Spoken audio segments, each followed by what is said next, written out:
ఈ మధ్య సోషల్ మీడియాలో ఒక విధమైన సంస్కృతి అయితే మొదలైందని నాకైతే అనిపిస్తుంది. ప్రతి ఒక్కరూ ఇంటర్వ్యూ చేసేయటమే. ఎవరిని ఇంటర్వ్యూ చేస్తున్నారు, ఇంటర్వ్యూ చేసేవాళ్ళు ఎవరు, ఇంటర్వ్యూ చేయించుకునే వాళ్ళు ఎవరో కూడా తెలియని పరిస్థితిలో ఉంది. వాళ్ళు అడిగే క్వశ్చన్లు ఏంటి, అవన్నీ వాళ్ళకి ముందే స్క్రిప్టెడ్. ఎంత స్క్రిప్టెడ్ అంటే నేను ఈ క్వశ్చన్స్ అడుగుతాను, నువ్వు ఈ క్వశ్చన్స్కి ఏ విధంగా రియాక్ట్ అవుతావని వాళ్ళకి ఒక క్వశ్చన్ పేపర్ని రిలీజ్ చేసి ఇచ్చేసి మరీ ఇంటర్వ్యూ చేస్తున్నారు. వాళ్ళు వీళ్ళకి ఫ్రెండ్స్, వాళ్ళకి ఫ్రెండ్స్, వాళ్ళకి ఫేవర్గా క్వశ్చన్లు అడగటం, ఇదే ట్రెండ్. ప్రతి ఇంటర్వ్యూ అంటే ఒక గౌరవం ఉండేది.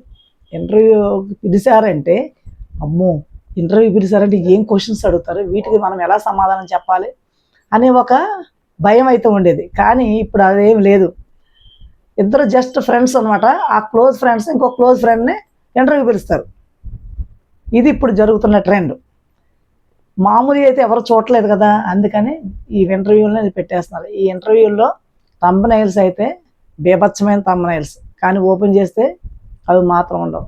వ్యూస్ కోసం థంబ్నెయిల్ ఒకటి పెడుతున్నారు, లోపల మ్యాటర్ ఒకటి ఉంటుంది. పాపం చాలామంది తెలియక అది ఓపెన్ చేస్తున్నారు.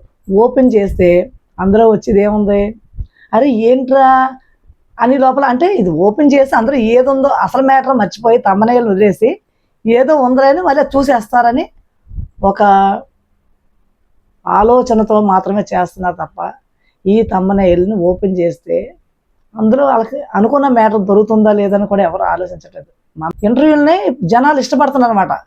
వాళ్ళకి కావాల్సిన క్వశ్చన్స్ వీళ్ళ ద్వారా అడిగేస్తున్నారు. అడుగుతున్నారు కాబట్టి ఆ ఇంటర్వ్యూని బాగా ఇష్టపడుతున్నారు. ఒక సెలబ్రిటీని ఇంకో సెలబ్రిటీ ఇంటర్వ్యూ చేయటం అనేది బాగా ఎక్కువైపోయింది అనమాట. ఇంటర్వ్యూలు చేసి ఫేమస్ పొందాలనుకుంటే తప్పులేదు, కానీ రైట్ పర్సన్స్ ఎన్నుకోండి. వాళ్ళ వల్ల మనకి ఏమి మనం చేరవేస్తున్నాం ఆడియన్స్కి అన్నదే ముఖ్యం.